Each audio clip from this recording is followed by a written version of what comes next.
venerable members of the Sangha, ladies and gentlemen, distinguished guests, friends. It's lovely to have you all here today for these 100th anniversary centenary lectures in Japanese Buddhism. I've just been looking up Buddhism in Japan, and there's almost 70 million practicing Buddhists in Japan, and over half of those are Pure Land Buddhists. So it's fitting in a way that we begin, or we start, this series on Pure Land. It's the most popular of all Buddhist schools in Japan. Can you hear me at the back or not? Can you hear me at the back? You can? Good. And, well, Buddhism actually came to Japan early on, in about the 6th century. And you'll find, as the course of these lectures go, that the Shingon, Tendai, and Pure Land, they sort of interweave with each other throughout the history of Buddhism in Japan. And these 3 lectures will cover the early period, the middle period, and then bring us up to date with the last third of these lectures. We'd also like to thank the Numata Foundation, who were kind enough to give us a considerable grant to enable these lectures to take place. So we're very grateful to them. But I should tell you a little bit about our speaker. Taira came here in, I think it was 1993, and that's when we first met, shortly after he'd arrived. And by 1994, he'd started Three Wheels opened. And it's been flourishing ever since. Three Wheels is a very beautiful temple, and those of you who have a chance to go and visit, I'm sure will get a very warm welcome there. But I should tell you a little bit about Taira. He was born in Usuki, Japan, and he's the director and founder of Three Wheels Buddhist Temple, and he's the trustee of the Buddhist Society. He's a former associate editor of the Eastern Buddhist.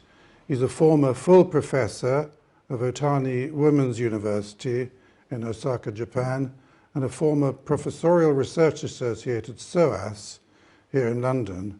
Professor Sato has won numerous awards, including Japan Society's annual award, Contribution to the Anglo-Japanese Relationship in 2009, the Foreign Minister's Award in 2013, and the Order of the Rising Sun and Lights in 2019. And he's published numerous books, both in Japanese and in English. In 2010, Great Living in the Pure Encounter Between Master and Disciple. 2018, Living with Thanks, the 5-fascicle version of Renyo Shonin's letters. And then other books. But you'll see them all in your handout.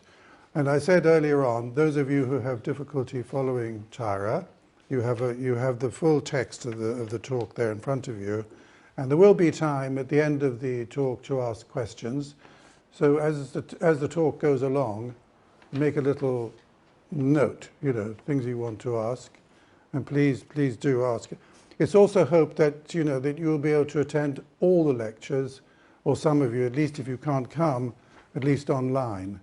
Because as I said earlier on, all the Japanese schools of Buddhism are all interlocked, interconnected. And one might think of them as being separate, vastly separate, but they're not. They're very, very close in all sorts of ways, particularly really when it comes to the heart and the core of the practice. So that has to be borne in mind. The thing about Japan is, as Buddhism moved to the East, it all ended up finally in Japan.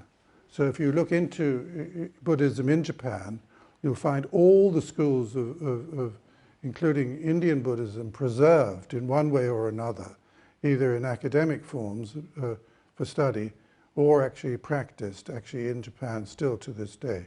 But I won't take up any more time. Taira, it's a really great honor for us to have you here tonight. Thank you so much for coming. Thank you very much.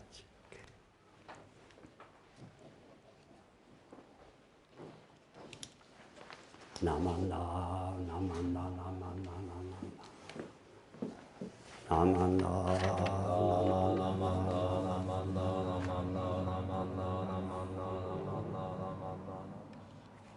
I'm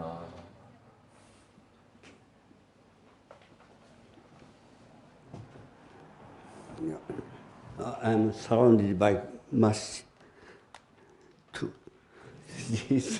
facility, so I'm not used to do that. I can put on the floor. That's fine. Yeah. Okay. Sit down. Thank you very much for coming to attend this talk, despite your very busy or difficult situation. And I'm very happy to see you all. Thank you. And my English is not very good, so I made handouts in advance. And also, I have no time to refer to notes. So you can see notes, footnotes, later on. Okay, thank you. And I'll start to just read out my talk. Okay, it's my way. So sorry for my English is not good enough to give a free talk. It is officially said that Buddhism was transmitted to Japan from Kudara, one of the three kingdoms of Korea, in 538. But there are also a number of informal accounts of Buddhist dissemination having taken place at an even earlier date. Be that as it may, the spread of Buddhism to Japan in the 6th century included the transmission of many Pure Land sutras and images. During the Nara period, Gyoki Bodhisattva, usually the word Bodhisattva is used for Indian monks, but there are several exclusions. For example, in China, Tannishō is a Bodhisattva. It's called Bodhisattva. And also, this Gyoki Bodhisattva, his work was wonderful. And so he is revered, still revered as great Buddhist monk. And known for his work in social welfare, such as building ponds, bridges, homes for orphans and the elderly, and for encouraging people to donate money to the building of Todai Temple in Nara, is said to have been teaching people the Nenbutsu, that is, teaching them to pronounce the name of Amida Buddha so that they could be born in Amida's Pure Land.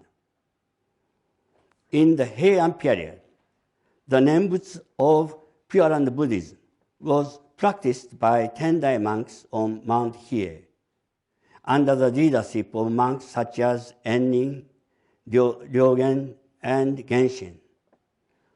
On Mount Koya, the center of esoteric Buddhism, the Nenbutsu was likewise practiced by Shingon monks, among whom Kakuban was particularly famous for having introduced an esoteric form of Pure Land Buddhism. Before the advent of Honen, who founded Pure Land Buddhism as an independent school, the main form of Pure Land Buddhism, Pure Land practice, was Jōgyo Sammai, or constant practice samadhi. Actually, constant Nenbutsu practice samadhi. This was one of the 4 types of samadhi. It's not, you can read it later, and based on Tendai doctrine, brought over from China by Saicho and put into practice by Ennin. Jōdo Sanmai is the samadhi attained by incessantly engaging in the practice of Nenbutsu, reciting Amida's name, Namu Amida, reciting Amida's name while circumambulating his statue, Amida's statue, in a clockwise direction, continuously for 90 days. The circumambulating the statue, and they are allowed to have a rest,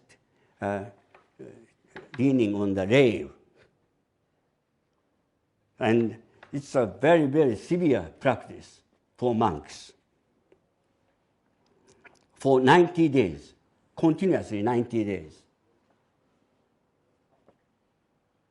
According to the historical research, large buildings called Jōdo Sanmai-do, or constant practice samadhi halls, were constructed especially for this practice in many temples, both esoteric and exoteric. This testifies to the rapid spread of the practice of Nenbutsu and its popularity at that time. At this stage in history, however, the practice of pronouncing the Nenbutsu was not for laymen, but mainly for monks. Very severe practice, very, very strict practice. So it's only for, not I can say only for, but mainly for monks. Being a monk at the Enryakuji temple on Mount Hiei, Genshin, the most notable figure in the history of Japanese Pure Land Buddhism before Honen, was greatly influenced by the Nenbutsu practice known as Jōdo Sanmai, this kind of practice. Deeply rooted it was in the Tendai tradition. Through his main work, the Ōjō Yōshū, Essentials for Birth in the Pure Land, however, Genshin demystified this Nenbutsu practice, making it much more accessible to ordinary people. The crucial point was that he laid particular emphasis on reciting the Nenbutsu at the end of one's life, at the time of death.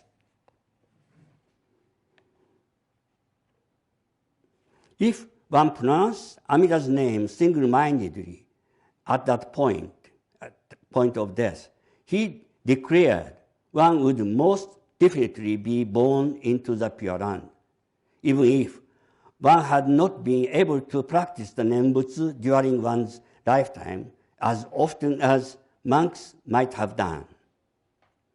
In Genshin's opinion, the power of a single pure thought at the end of one's life would far outweigh all the karma accumulated over an entire lifetime.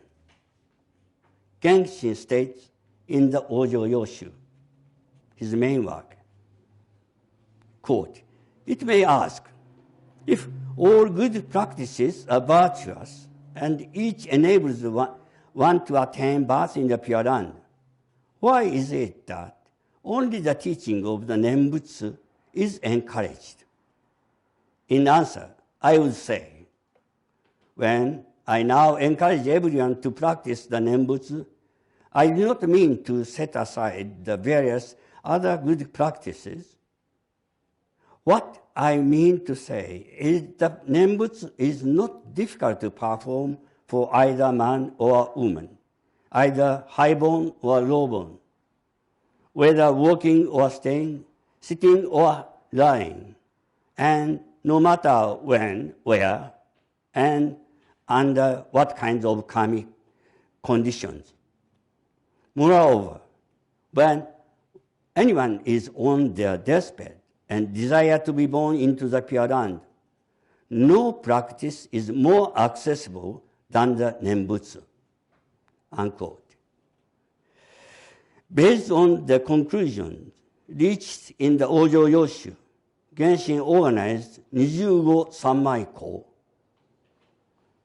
or groups of 25 people to practice the Nenbutsu Samadhi together.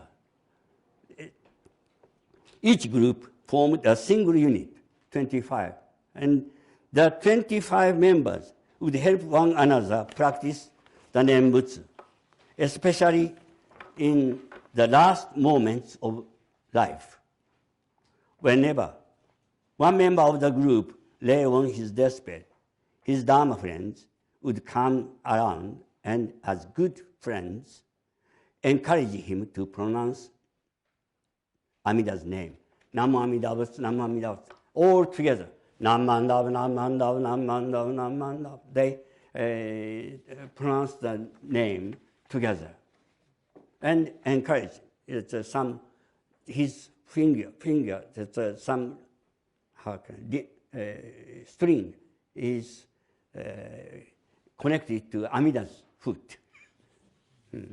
It's a very special ritual. Once Genshin introduced this idea of Nijugo Sanmaiko, the number of religious groups multiplied rapidly. One group even had their own special house for funerals. When one of them lay dying, he was brought to the house, and a special ritual was held for his birth in the Pure Land. This was available not only to monks, but also to ordinary people, and to men as well as to women. In this way, Genshin rendered the practice of Nenbutsu far more popular and widespread than before. The Raja Sutra of Eternal Life says, in the midst of worldly desires and attachments, one comes alone, goes alone. One is born alone, and one dies alone. People who are facing death are utterly alone, separated from everyone else. When they die alone, unaccompanied by any of their relatives, friends, or belongings. When facing death, all are equal. Everyone dies. So facing death, everyone is equal.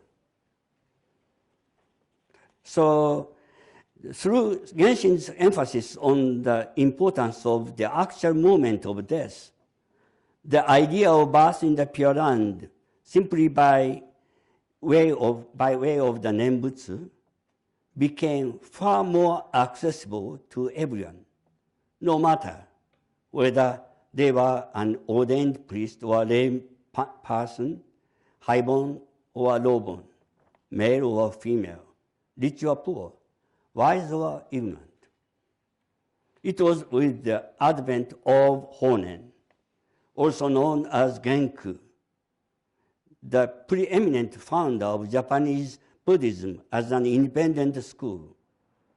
That teaching of the Nenbutsu spread rapidly throughout the Japanese populace, no matter what class people belong to, aristocrats, warriors, farmers, craftsmen, or hunters. So all kinds of people went to see Honen. Aristocracy, even aristocracy. This extraordinary social phenomenon was, of course, the direct result by Honen's unique way of teaching the Nenbutsu, firmly based on his faith experience, reached as the result of his enormous effort to seek the truth of life. What then was this faith experience of his like? Honen was born the only son of a warrior lord, Uruma Tokikuni, in 1133. When He was 80 years old. His father died after being physically assaulted in a dispute over land ownership. And the boy's relatives arranged for him to enter the priesthood. On his deathbed, Honen's father had told the young boy not to avenge his father's death, but to seek Buddha's teaching of universal deliverance. In other words, the father wanted his son to be awakened to the unconditional love of the Buddha that is entirely beyond friend and foe. At 14, Honen was sent to Mount Hiei to study Buddhism, mainly the Tendai doctrine, under such masters as Genko, Koen, and others. When Honen was at 18, his teacher Koen, who was aware of the young man's sincere desire to retreat from the old regime of the religious order, he sent him to Eiku at Kurodani, another master, Eiku. During his stay in Kurodani, Honen started reading the Buddhist Tripitaka. Do you know Buddhist Tripitaka? Huge volume. And he went through huge Tripitaka, and in the library there, in a bid to seek his own awakening and liberation. He wanted true liberation. He wanted to have true liberation. Although Honen had read through the entire work 5 times, he failed to reach his goal. Then, one day, 1175, at the age of 43, Honen encountered the following passage in the exposition on the Meditation Sutra by Shandao. Shandao is a Chinese monk who is said to have left, which is said to have led him to convert to Pure Land Buddhism. He was generally speaking, he was studying at Mount Hiei, so he was a Tendai monk, but he was converted to Pure Land Buddhism through this encounter with the passage. Right ways of practice are divided into 2. One of them is to pronounce single-mindedly the name of Amida alone, whether walking or staying, sitting or lying, whether for a long time or for a short time, to keep pronouncing the name from moment to moment. This is called the right practice, which truly assures us of birth in the Pure Land, as it is in accordance with Amida's original vow. When Genshin wrote, unquote, when Genshin wrote the paragraph, Genshin is not Honen, Genshin wrote the paragraph I mentioned earlier in his Ojo Yoshu. He must have had in mind this important paragraph from Shandao's exposition on the Meditation Sutra, for he used exactly the same phrase, whether walking or staying, sitting or lying, and so on, referring to the sole practice of saying the Nenbutsu. Genshin, however, although much influenced by this paragraph, laid more importance on simply reciting the Nenbutsu at the moment of death, as mentioned before.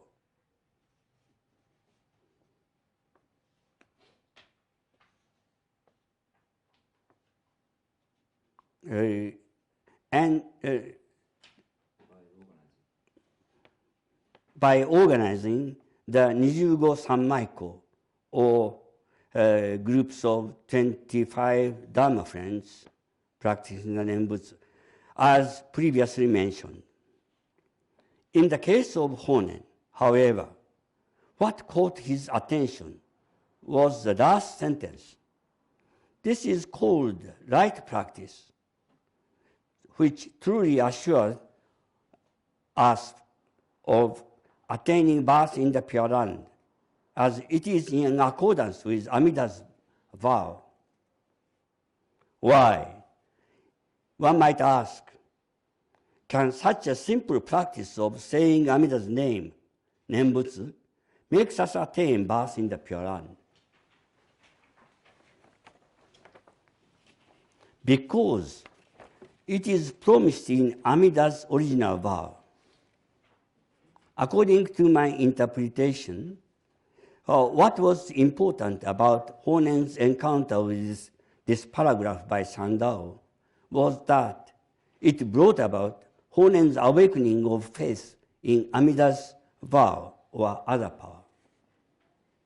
Honen's awakening of faith that caused his conversion to Pure Land Buddhism was the instantaneous experience of awakening to Amida's unconditional love, expressed in the form of his original vow in the Raja Sutra of Eternal Life, Sukhavati Vyuha.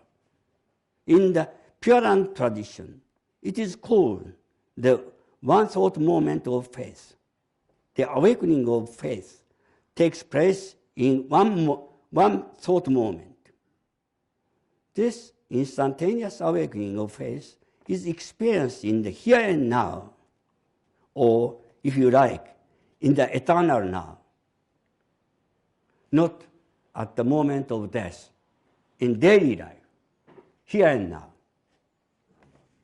Regarding the moment of faith awakening, Shinran states in his main work, the Jōdo Shinshū, as I reflect on true faith, there is one thought.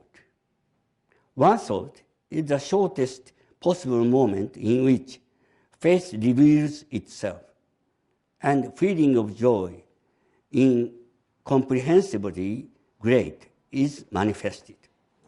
Unquote. It was on the basis of this sudden awakening of faith. Faith is sudden awakening of faith, that he started his life as a Pure Land Buddhist. In other words, it became the foundation of his whole life, a solid base to which he could return whenever he wished. The one thought moment of pronouncing the name occurs only when,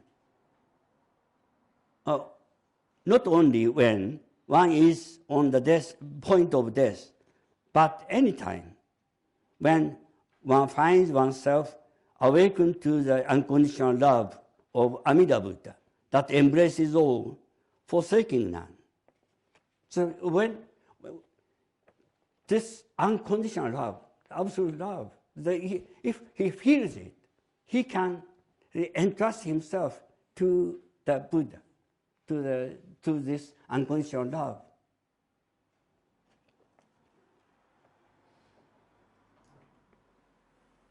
It is not to the moment of death.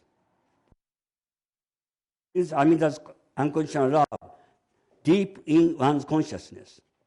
The Nenbutsu, or calling Amida's name, emerges very naturally from one's lips. The Nenbutsu, one at such a time, is simply the great working of Amida's original vow. So we talked about Nenbutsu, but usually people understand Nenbutsu is some effort to recite the Nenbutsu in order to attain birth in the Pure Land. It is we expect some virtue of pronouncing the Nenbutsu. But It is not. So now the Nenbutsu, notion of Nenbutsu, the Nenbutsu is working of that ultimate truth to save us all.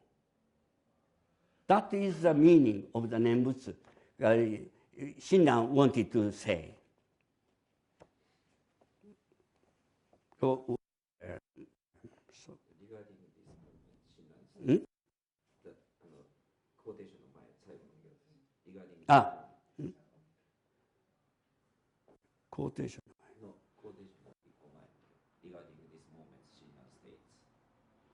Oh, just hold on.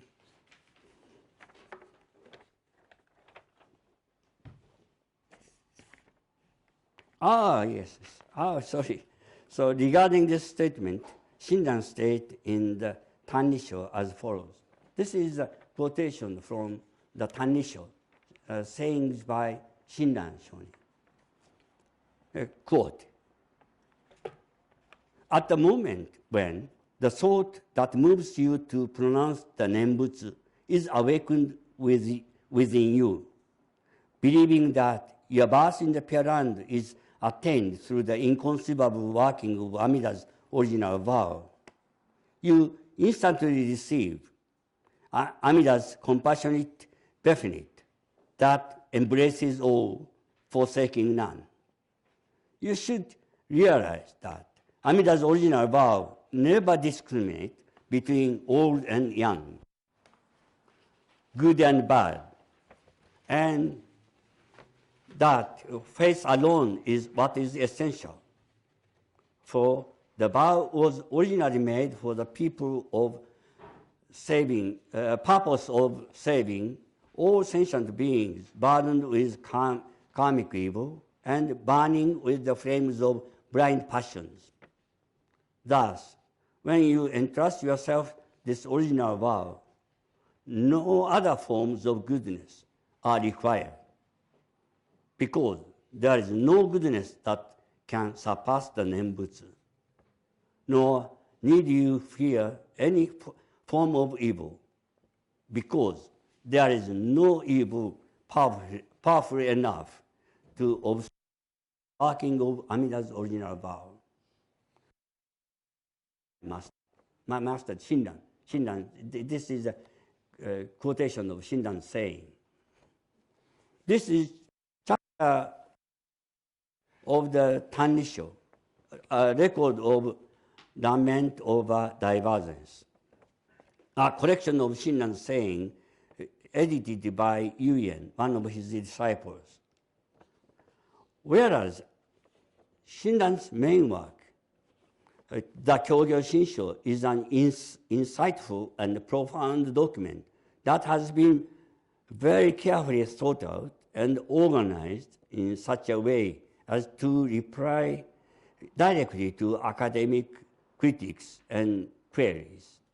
The Tannishō is a record of Shinran's direct responses to his followers, written in everyday language. It is an accumulation of straightforward saying, expressions, pointing to the reality of religious experience. The above quotation, chapter 1 of the Tannishō, is traditionally known as the chapter of faith in the vow of the universal deliverance. This chapter explains the subject of vital importance, employing an which are to understand. It is clear that these unusual expressions are based on and have come about as a result of Shinran's own individual religious experience. In order to explain Shinran's understanding of Pure Land Buddhism, I would like to introduce you to some of Shinran's sayings compiled in the Tannishō. Following the chapter 3 on the salvation of those of their bad karma. Quote, even a good person can attain birth in the Pure Land. How much more readily then the person with bad karma? Strange statement. Normally, however, people of the world say, even a person with bad karma can attain birth. How much more readily than a good person? Although at first sight, the latter view appears perfectly reasonable, it actually runs counter to the purport of the original vow, the other paraphrase. This is because people who rely on doing good through their own self-power fail to entrust themselves to other power and are not therefore in accord with Amida's original vow. If, on the other hand, they discard their reliance on self-power and entrust themselves to other power, then they will attain birth in the land of enjoyment. The true land of enjoyment means the Pure Land, true Pure Land. It is impossible for us, fully burdened with blind passions, to free ourselves from birth and death through the pursuance of any religious practices whatsoever. Full of sadness at this, Amida Buddha brought forth his vow, the essential part of which is the attainment of Buddhahood by people with bad karma. Hence, those who are aware of their bad karma and entrust themselves to other power are precisely the ones who possess the true key to birth in the Pure Land. Accordingly, he said, actually it is means his master Honen. He said, even a good person can be born in the Pure Land. So it goes without saying for persons with bad karma. This chapter of the Tannishō contains one of the most striking and one of the most famous of all Shinran statements. It represents his religious philosophy at its very deepest level and gives paradoxical expression to his own religious experience in the clearest possible way. I would like to use the word paradoxical here to describe a statement or teaching that is seemingly contradictory or opposed to common sense or orthodox thought, and yet expressive of truth at the deepest level. In this chapter, Shinran reveals the paradoxical and radical character of his religious experience and thought. When he says, quote, even a good person can attain birth in the Pure Land, how much more readily then the person with bad karma, unquote. Shinran is fully aware of the paradoxical nature of this statement. He goes on, therefore, to point out, quote, normally, people of the world would say, even a person with bad karma can attain birth. How much more readily than a good person? The latter view is widely held, unquote, and this latter view is widely held and represents the ordinary common sense approach in this world, bound by the karmic law of cause and effect. Such an opinion is the orthodox view of normal, ethical human beings and follows the moral law of cause and effect, where good must be chosen and evil abandoned. In our interpersonal relationships, we should give careful thought as to how to choose between good and evil, in order not only to benefit ourselves, but also simultaneously to benefit others. And we should go ahead doing for the doing, insofar as we are ethical beings. With this mind, Shinran declares that at first sight, this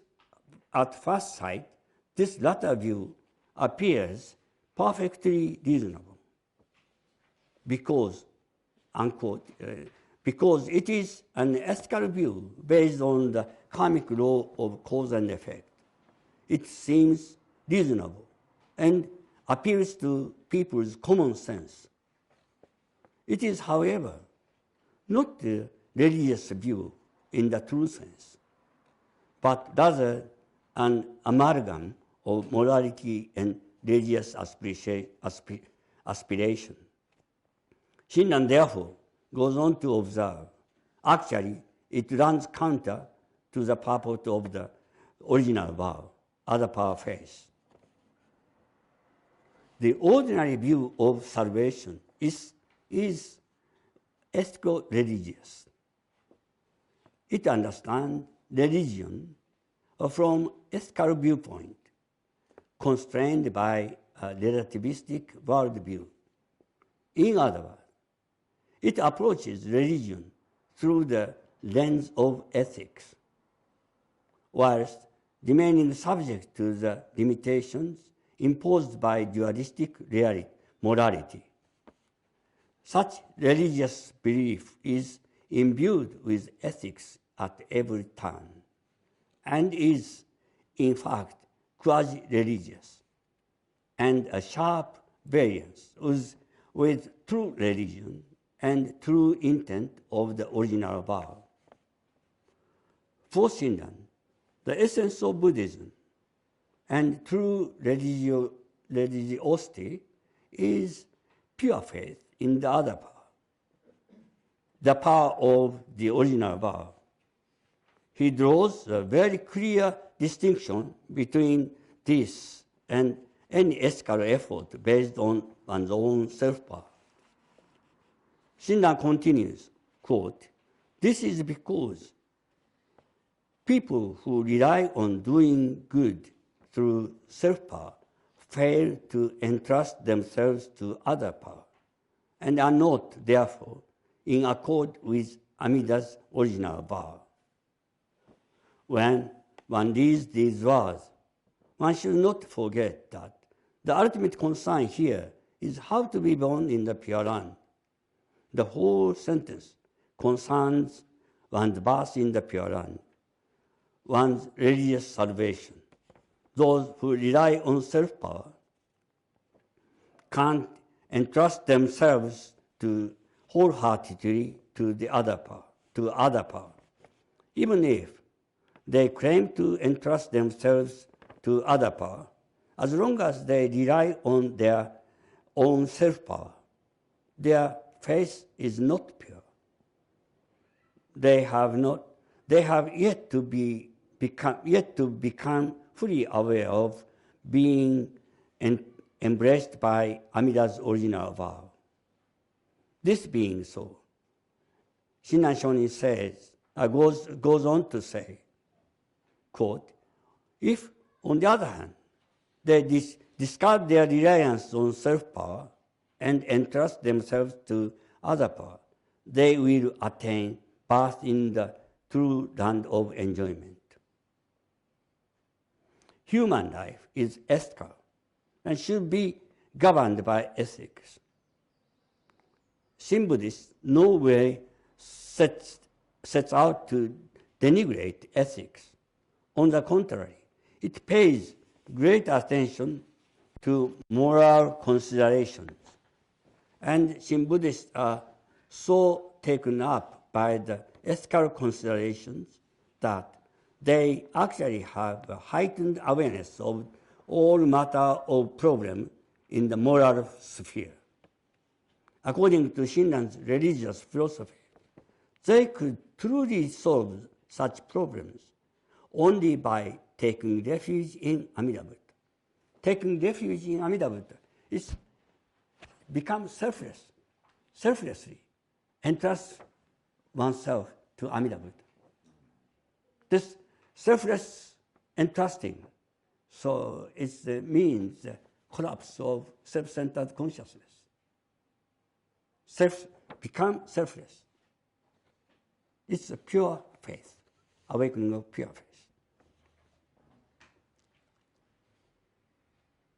Ethical goodness in this world is relative. Fundamental problem in the existential realm of ethics is the consciousness of one's own righteousness or one's strong insistence on justice. But everyone has their own individual standard of justice. And so, if they insist that only they are right, they find themselves in conflict with one another, inevitably leading to tragic consequences. So those who appears in tragic, each one is right. But each one is right. Insisting on their justice, they fight each other. So, the good person, but collapse in tragedy because of their insistence of justice or righteousness. They fight each other.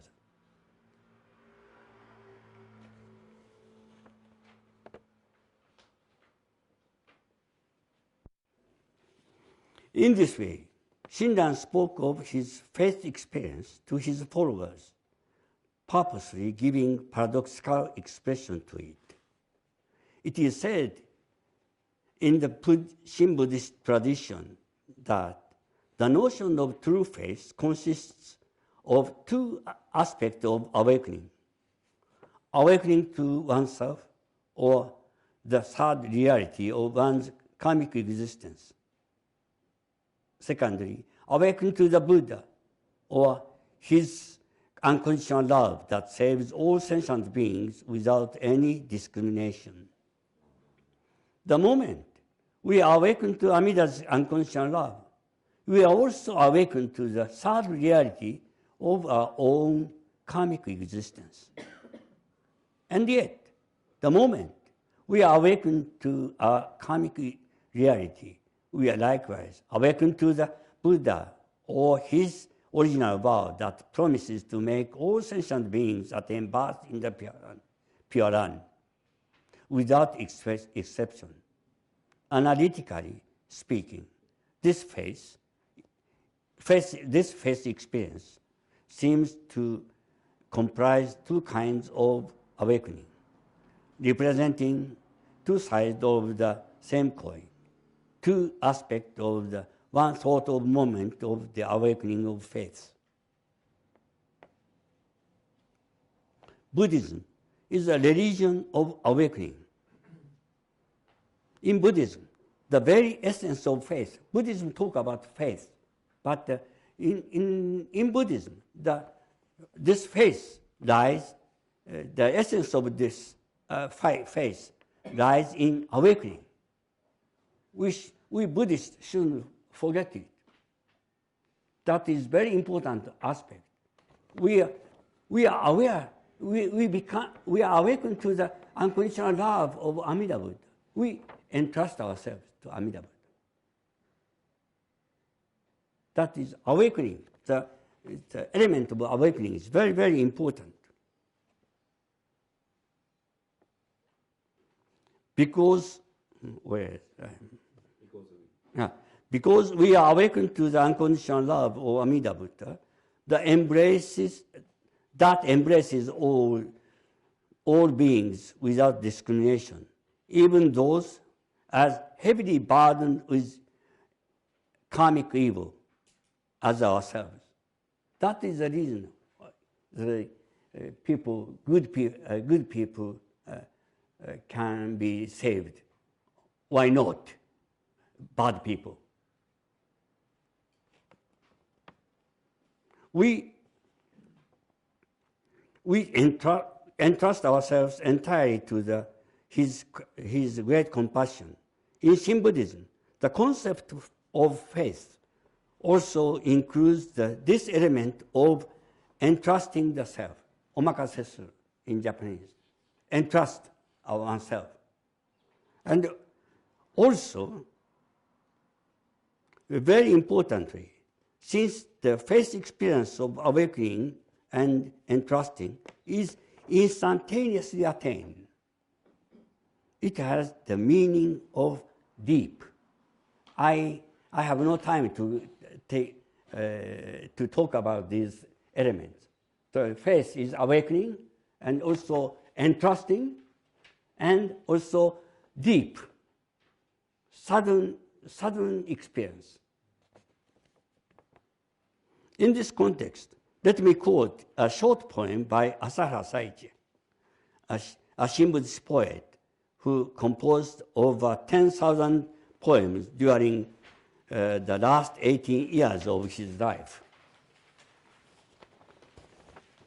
He was semi-literate, but managed to write down the poems, those beautiful poems, spiritual poems, using his very limited knowledge of Japanese letters, kana, and characters, Japanese characters, kanji, and his own unique phonetic spelling.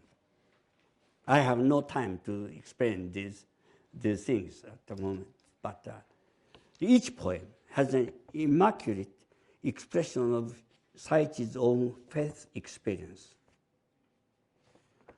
Having gone through the moment of death and the funeral, Saichi lives in this world with Nammu Amida Butsu.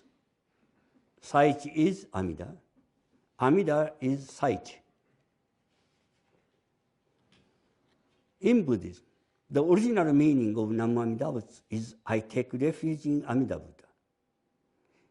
Understood in this way, Nammu Amida Butsu is seen as the expression of our faith. I take refuge. I entrust myself to the Amida Buddha. That is the faith, experience of faith, expression of our faith. At the same time, it is the name of Amida Buddha himself. Amida, having attained Buddhahood by fulfilling the original prayer he made as a bodhisattva, namely that all sentient beings might take refuge in him simply by calling his name, Nammu Amida Butsu. In other words, Amida Buddha became a Buddha called Nammu Amida Butsu by fulfilling his prayer that all beings might become Nammu Amida Butsu. In this sense, Nammu Amida Butsu is a great working of Amida's unconditional love. When Saichi writes, Saichi lives in this world with Nammu Amida Butsu, it means that he still lives in this world heavily burdened with blind passions, but does so in the embrace of the unconditional love of Amida Buddha. Saichi then goes on to declare, Saichi is Amida, Amida is Saichi. This does not mean that Saichi is perfectly enlightened like Amida Buddha, but simply that Saichi is one with Amida, and Amida is one with Saichi, just as they are one in Nammu Amida Butsu. In Shin Buddhism, especially in Saichi's poems, the idea of oneness of Nam and Amida Butsu is extremely important. Nam, in this context, stands for the person who takes refuge in Amida. Amida Butsu stands for the Buddha who saved that person. through the Nenbutsu, the act of pronouncing Amida's name, Namu Amida Butsu, the complete oneness of that person and Amida Buddha is brought about. Saichi certainly enjoy the mystical experience of being one with Amida. For Saichi, the attainment of oneness with Amida occurred after he had gone through the moment of death and funeral. What he was thinking of here is not the actual physical death of the body, nor a so-called near-death experience, but something deeply spiritual, the death of the ego or selfish consciousness. Great death. In Zen, they talk about great death. That is, if you think about the physical death, you are mistaken. Great death is a spiritual death, the death of the ego, or self-centered consciousness. The entrusting ourselves to Amida Buddha completely. That is the death of the ego. If we still have ego or reliance on our doing, then the self-power doing, then we can't entrust ourselves to Amida Buddha completely. You understand? If you get the moment, you entrust yourself to Amida Buddha completely. That comes naturally, but it is a wonderful experience.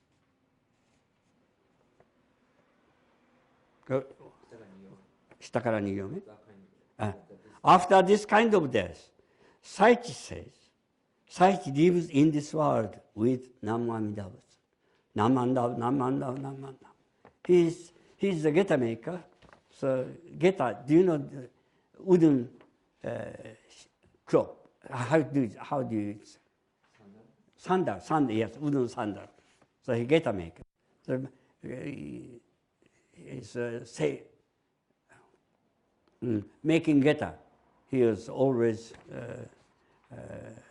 saying Nenbutsu. And if he had some spiritual inspiration, he wrote down his poems on shavings.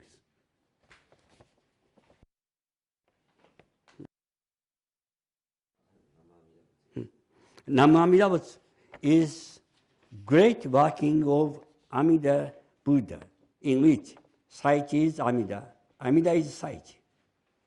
Saichi becomes Namu Amida Butsu, and Amida Buddha becomes Namu Amida Butsu.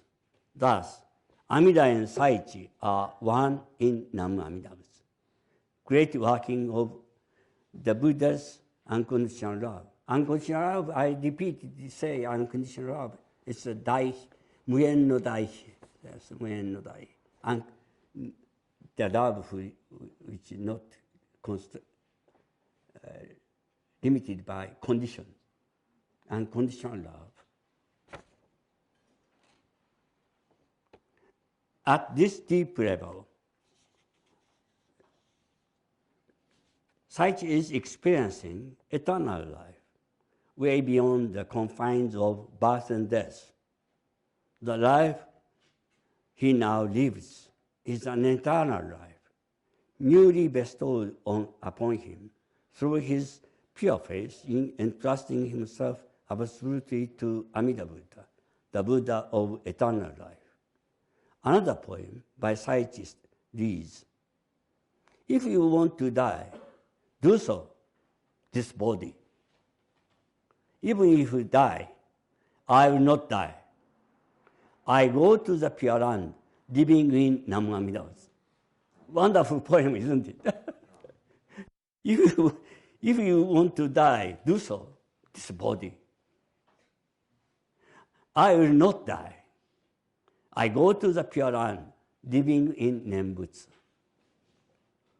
Now we can see that what Shinran was trying to emphasize was the vital importance of the awakening of faith in the Nenbutsu, in the course of everyday life, not simply the pronouncing the Nenbutsu at the actual moment of death. According to Shinran's religious philosophy, it is through the awakening of true faith, whilst going about their daily lives, that Nenbutsu followers are assured of birth in the Pure Land and the attainment there of supreme enlightenment. Toward the end of chapter 3 of the Tannishō, Shinran Shonin concludes, accordingly, he said, even a good person can be born in the Pure Land. So it goes without saying for the persons with bad karma. Unquote. This quotation, commonly attributed by Shin Buddhists to Shinran, actually originated with Shinran's master Honen. This view is substantiated by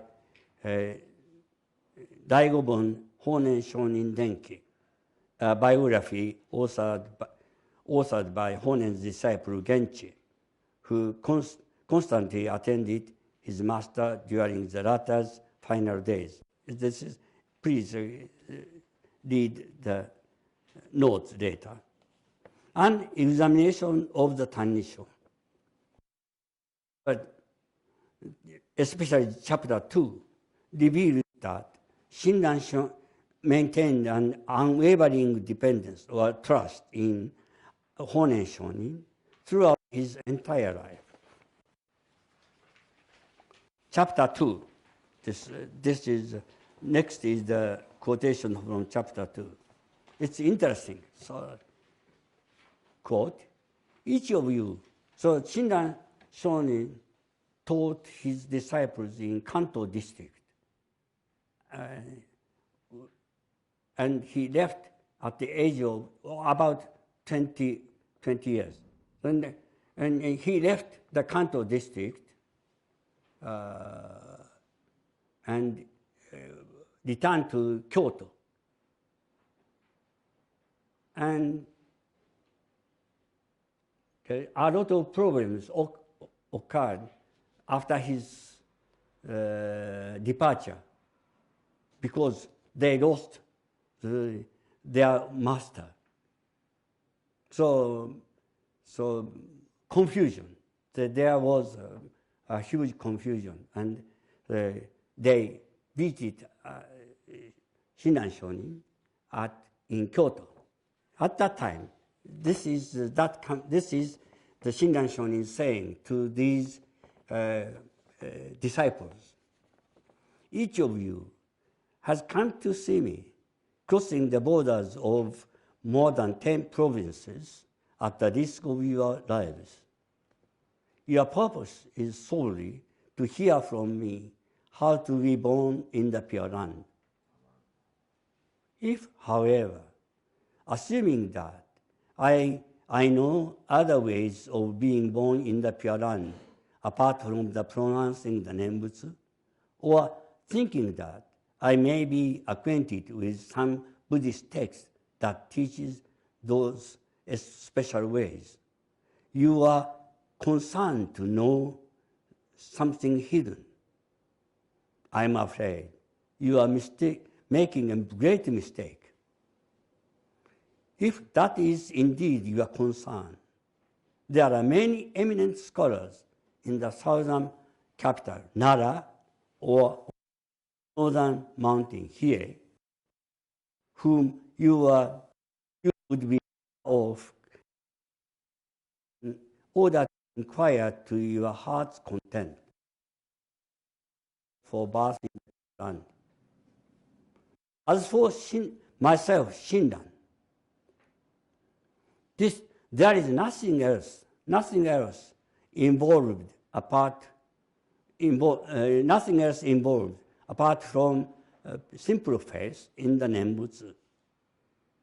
According to the instruction of my good master, just say the Nenbutsu so as to be saved by Amida. I don't profess to know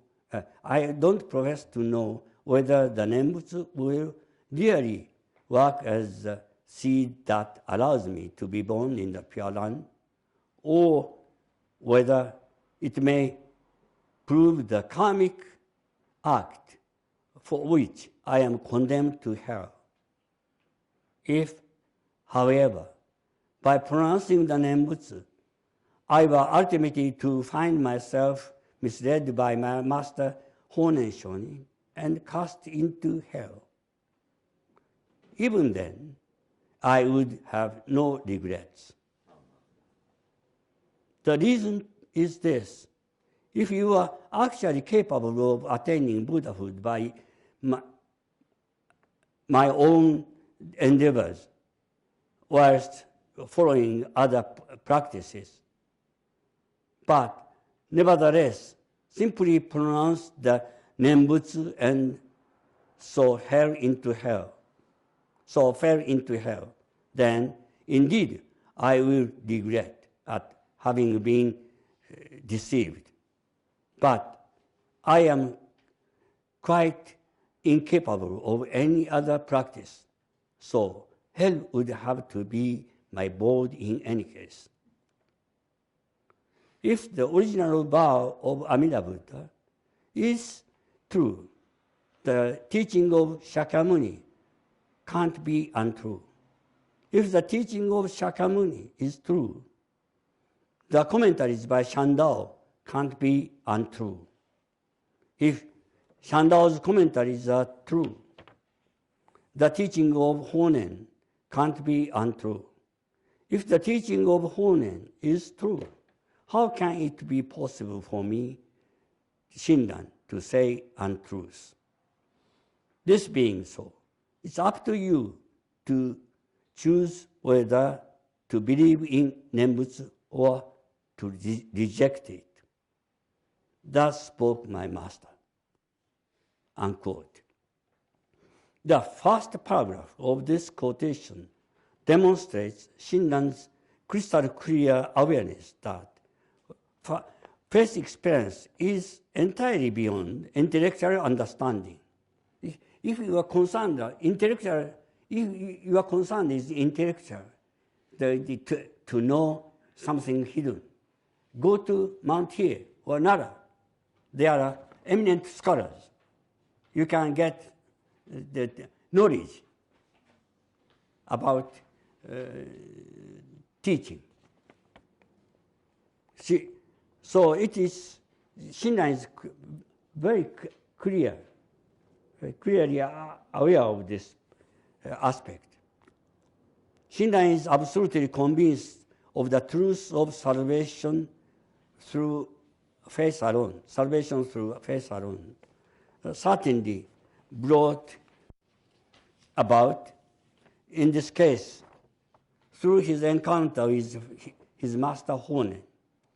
The third paragraph shows his unwavering trust in Honen, and the fourth paragraph reveals his absolute confidence in his master, emanating from an existential awareness of his own karmic existence.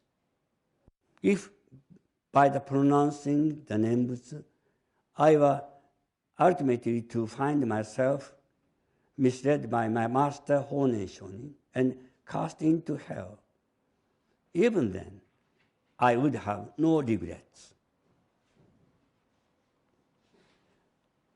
The first phrase of the fifth paragraph, if the original vow of Amida is true, the teaching of Shakyamuni can't be untrue, seems to appear abruptly following Shinran's confession of his bad karma, which is contained in the line, so hell would have to be my abode in any case. But this is not abrupt transition to a different subject, but rather perfectly natural shift in emphasis. This is because Shinran has already found himself the third reality of his existence, wholly embraced within the original vow of Amida Buddha, unconditional love of Amida Buddha. In Shin Buddhism, awakening to the irremediable reality of one's karmic existence and awakening to the unconditional love of Amida that embraces all and forsakes none are two aspects of one and the same truth which can't be separated from one another. Fifth paragraph that shows unique perspective. From his first experience attained in the... Therefore, this passage shows that his understanding of the history of Nenbutsu is firmly based on his pure faith. Shinran's complete trust in his master, Honen, which continued unwaveringly for 60 years, and right until the end of his life, is confirmed by letters he wrote in his 80s. Translating those letters into English, my translation of those letters will be published by the Buddhist Society soon, within this year. And I was able to see. so, 最後のパ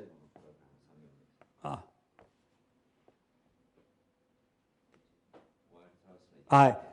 so into English, I was able to see for myself how Shinran would constantly refer to Honen as the true source of such important statements as, in other power, no meaning is meaning. Followers of Pure Land tradition attain birth in the Pure Land by becoming ignorant. Paradoxical expression, such. And we should not belittle the teaching of the Buddhas other than Amida Buddha. Nor should we deride those who practice good act other than the Nenbutsu. Nor too should we hate and slander those who hate and slander the Nenbutsu followers like ourselves, but rather we find it in our hearts to pity and love such people. That Shinran Shoninwritten, so in his final stage, in those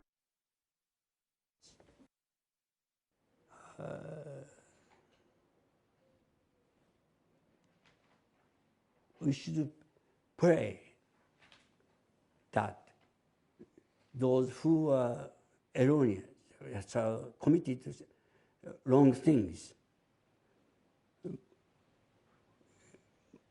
may be awakened to Amida's original vow. That is Shinran Shonin's final prayer. Of course, Amida Buddha's vow is pray that all sentient beings to be saved without exception. But going beyond foe and friend, it is very important statement, isn't it? For modern days, there are many conflicts between parties, different parties. And Mandaka? Shinran's complete? No.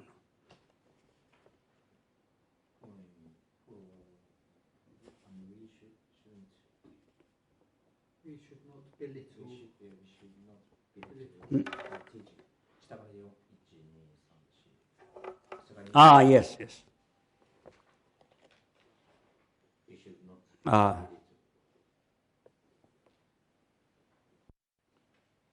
Well, yes. Shinran had pity and love such people. I have gone. Shinran had no intention of creating a new sect or denomination.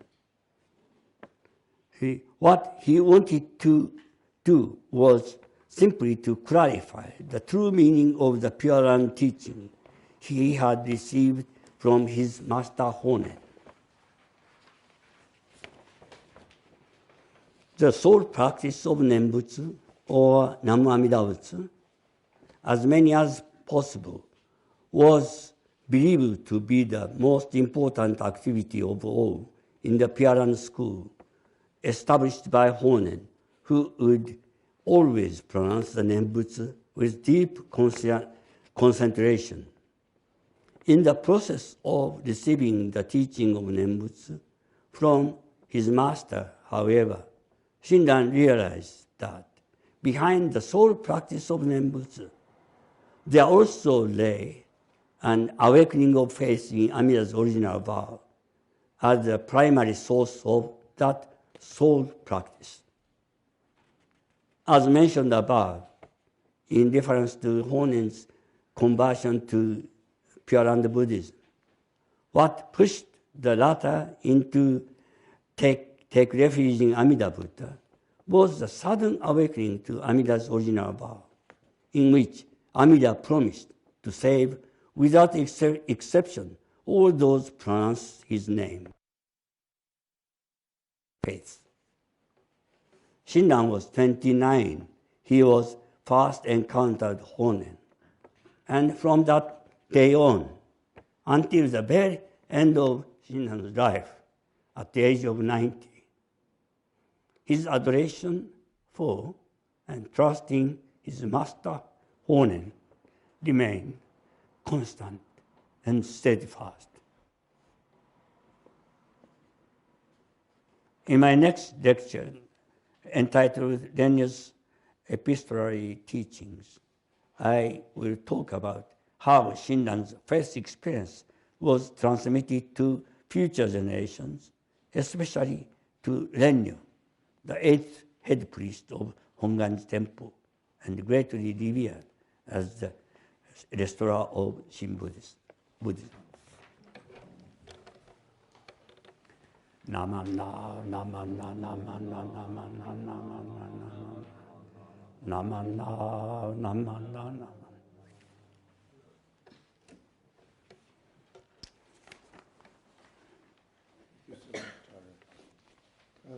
Thank you very much for your talk. Yeah, thank you. It's not working. Thank you. I think it is working, yes. Working? Can you hear me at the back? No?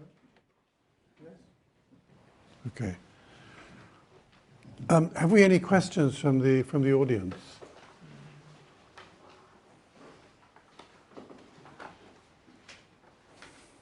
Yes.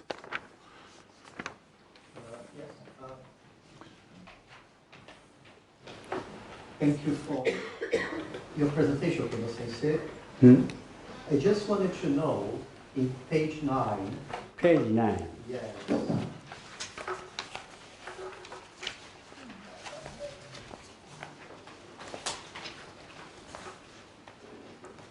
Yes, page 9. Which In part? the second to last paragraph.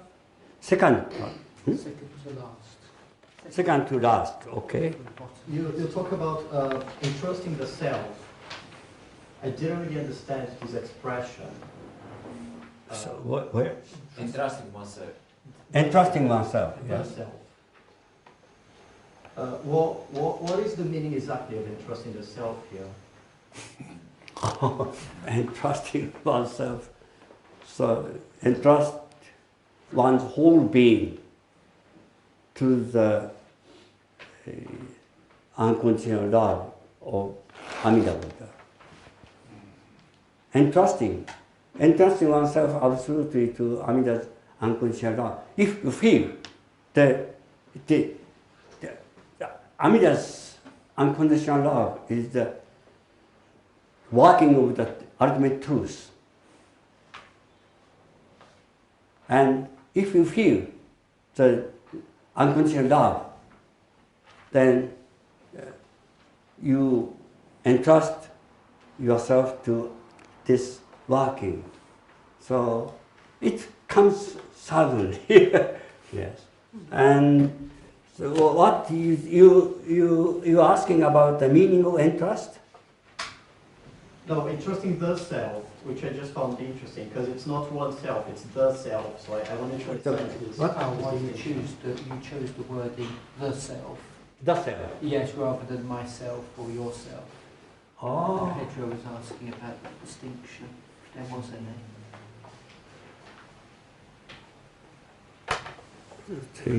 Where is it? His question is, why not oneself? Yes, yes. Just chose that special wording.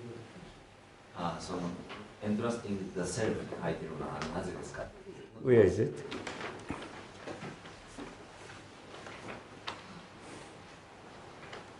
Entrusting the self, then net. Ah. Hold on. Include the element of entrusting the self. Entrusting oneself, it's the same meaning. Right, right. Mm. I see.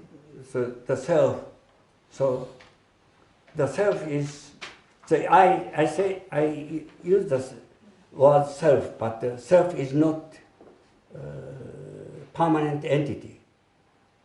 Our self is consists of various elements and always moving. So that is the whole thing. I call here the self, oneself, yourself. Yes. Yes. Thank you. Sorry, it's confusing. That clarifies it. Thank you.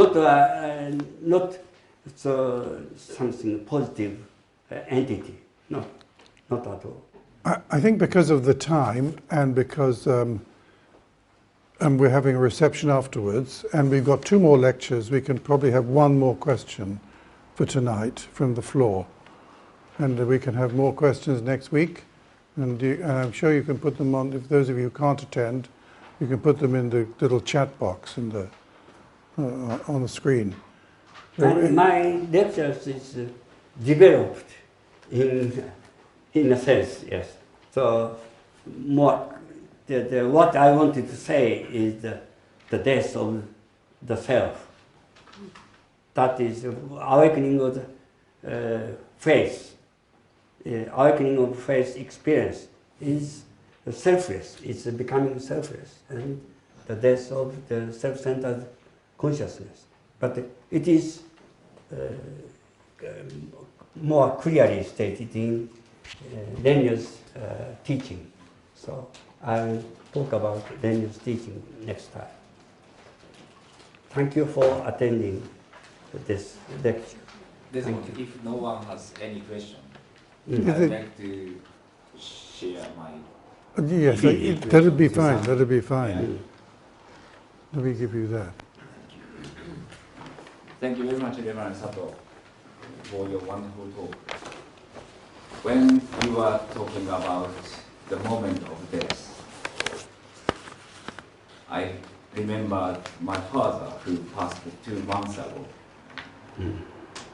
And I have heard about this poem by Saichi. Amida is Saichi, Saichi is Amida.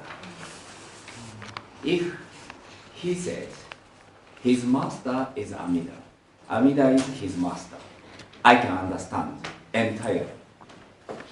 But I have wondered for a long time why he could say Saichi is Amida and Amida is Saichi. But witnessing the moment of my father's passing, now I understand why Saichi could say so.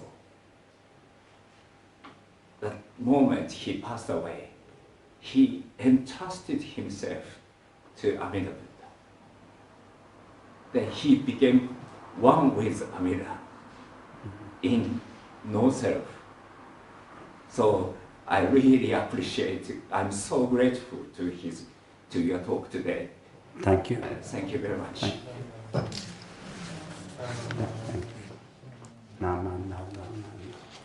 So one point is, I talked about Nijugo Sanmaiko, 25 people's group,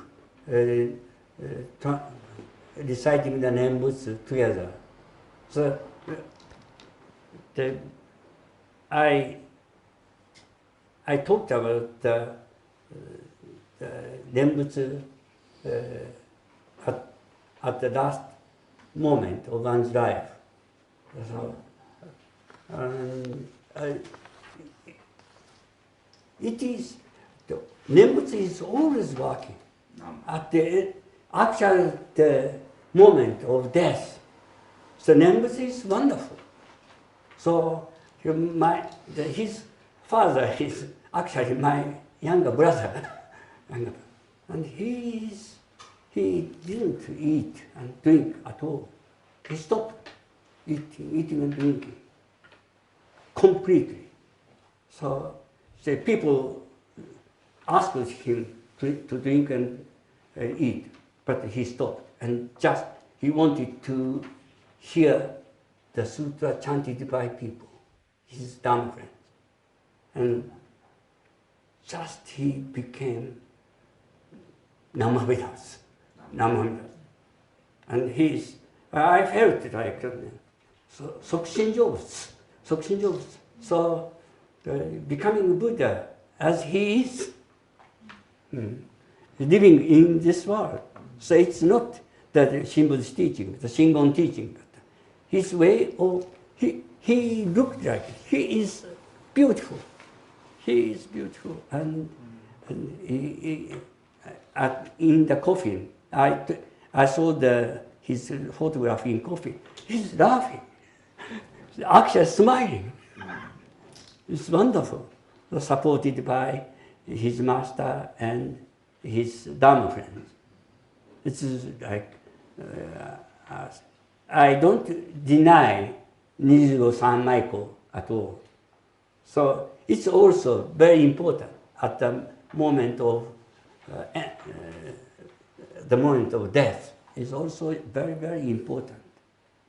But what is important, more importantly, to awaken to the unconditional love of the Buddha, the working of the ultimate truth. It is omnipresent. Anyway, so just awaken to this working of the Buddha.